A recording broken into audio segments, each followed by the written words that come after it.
నమస్కారం ETV news కు స్వాగతం ముందుగా ప్రధాన అంశాలు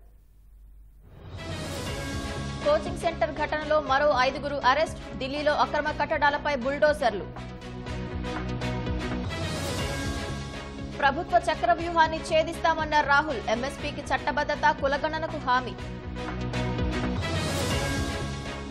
లెబనాన్లో ఇజ్రాయెల్ దాడి భయం అడ్వైజరీ జారీ చేసిన భారత ఎంబసీ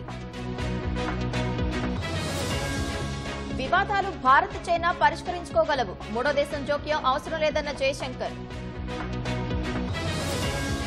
కాంస్య పతక మ్యాచ్ కు మను సరబ్జీత్ క్వాలిఫై త్రుటిలో పతకం చేజార్చుకున్న అర్జున్